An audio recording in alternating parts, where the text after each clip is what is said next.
Hello guys, welcome back to your channel. I am your reasoning mentor. I hope आप सभी लोग अच्छे होंगे एंड अच्छे से अपकमिंग प्री एंड मेंस के लिए प्रिपेयर करे होंगे। ठीक है, तो जस्ट कुछ दिनों पहले आईबीपीएस आरआरबी पीयू प्री का रिजल्ट स्टेटस आउट हो चुका था। ठीक है, एंड सभी लोगों को पता चल गया था कि वो मेंस के लिए इन है या फिर आउट है। ठीक है, एंड आज जो है वो आईबीपीएस आरआरबी पीओ का प्री का स्कोर कार्ड भी आउट हो चुका है। ठीक है, तो कल मेरा था आईबीपीएस क्लर्क प्री का एग्जाम।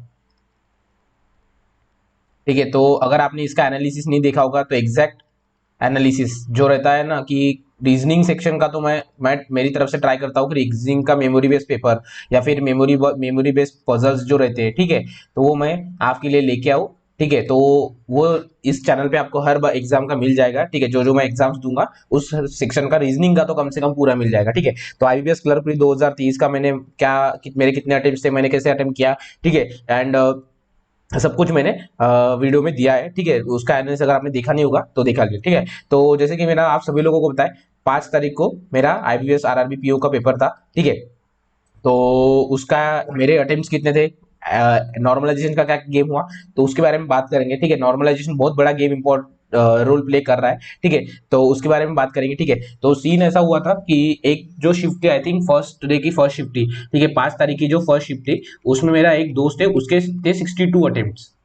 ठीक है, 62। यहाँ पे आपको समझ जाएगा कि नॉर्मलाइजेशन कैसे होता है। ठीक है, कैसे होता है मतलब थोड़ा एक फेयर आइडिया दे दूंगा। ठीक है, फर्स्ट अटेम्प्ट थी फिफ्थ डे की फर्स्ट अटेम्प्ट थी और मेरी थी फिफ्थ डे की सेकंड शिफ्ट।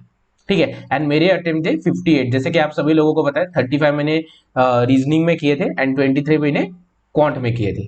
ठीक है, अगर आपने चैनल एनालिसिस अगर देखा नहीं होगा चैनल पे जाके, तो चैनल पे जाके एनालिसिस देख लेना। तो मेरे टोटल अटेम्प्ट थे 58 अटेम्प्ट थे। ठीक है, तो मेरे 58 सेशन थे, मुझे कितने मार्क्स मिले, इस बंदे को कितने मार्क्स मिले, उसके बारे में बात करेंगे। ठीक है, तो मुझे मार्क्स मैं तो आगे बताऊंगा, बस इस बंदे का स्कोर है सिर्फ 45 पॉइंट।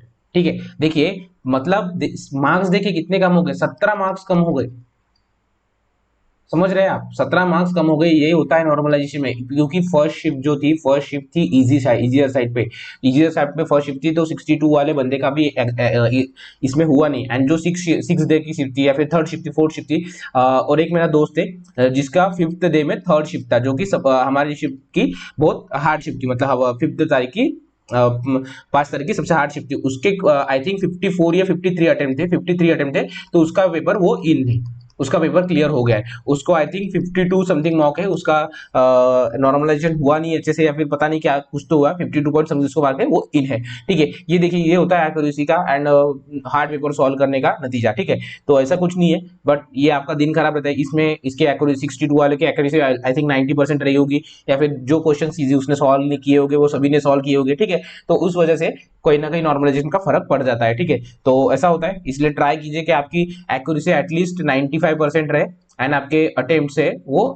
जितना हो सके मैक्स अटेम्प्ट ट्राई करिए एंड विथ 95% एक्यूरेसी, इन दोनों को लेके चलिए, आपका प्री जरूर क्लियर होगा। ठीक है, तो देखिए ये रहा मेरा स्कोर। ठीक है, तो डेट मेरा था 5 तारीख को था, ओबीसी में भरा था, मैंने महाराष्ट्र से भरा था। ठीक है, तो रीजनिंग में मुझे 34.5 है, जहाँ की यहाँ में मेरा जो रीजनिंग में अटेम्प्ट था वो था 35 एंड क्वांट में जो था वो था 23।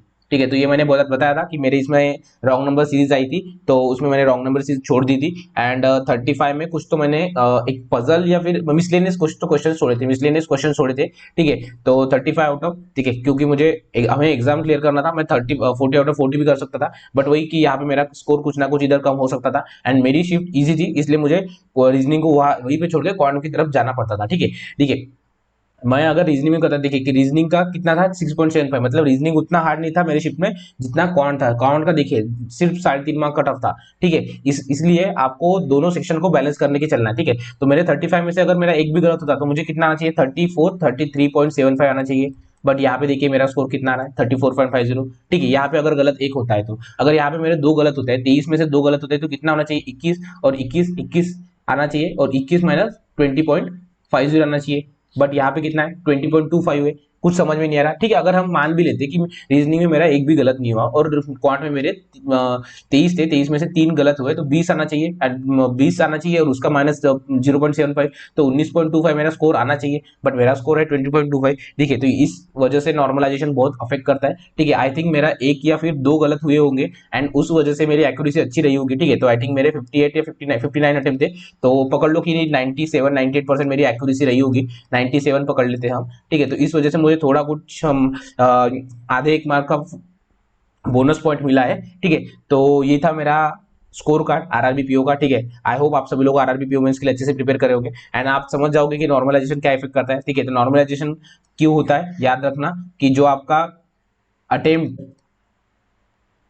अगर आपकी अगर 95+% एक्यूरेसी है, ठीक है, तो आप चांसेस है 99% के आप जो आपका पेपर है प्री क्लियर कर लोगे। ऐसा नहीं कि आपकी बाकी भी ये है। ठीक है, शिफ्ट अगर आपकी बहुत इजी आती है तो आप बोलोगे कि अटेम्प्ट मेरे कम है बट मेरी 95% एक्यूरेसी है, तो उस हिसाब से वैसा नहीं चलता है कि मैंने अभी बताया था कि इस बंदे के फर्स्ट वाले शिफ्ट के 62 अटेम्प्ट थे बट उसका स्कोर सिर्फ 45 मार्क्स आया है। ठीक है, तो वो उसका पेपर नहीं निकला एक मार्क्स से। ठीक है, एंड फिफ्थ और शिफ्ट वाले में 53 थे बट उसकी एक्यूरेसी अच्छी थी तो उसको 52 मार्क्स था। ये यही शिफ्ट से मेरे साथ लास्ट ईयर होता, मैंने 52 या 53 अटेम्प्ट किए थे एंड मुझे 51.75 या 51.50 मार्क्स थे एंड मेरी एक्यूरेसी अच्छी थी। ठीक है, तो ये था मेरा स्कोर कार्ड। आई होप आप सभी लोगों को वीडियो अच्छा लगा होगा एंड अगर कुछ इन्फॉर्मेटिव लगा हो तो लाइक करना, कमेंट करना, शेयर करना एंड आपके मार्क्स बताना कि आपको कितने अटेम्प्ट थे एंड आपको कितने मार्क्स मिले। ठीक है, so thank you, all the best and keep grinding.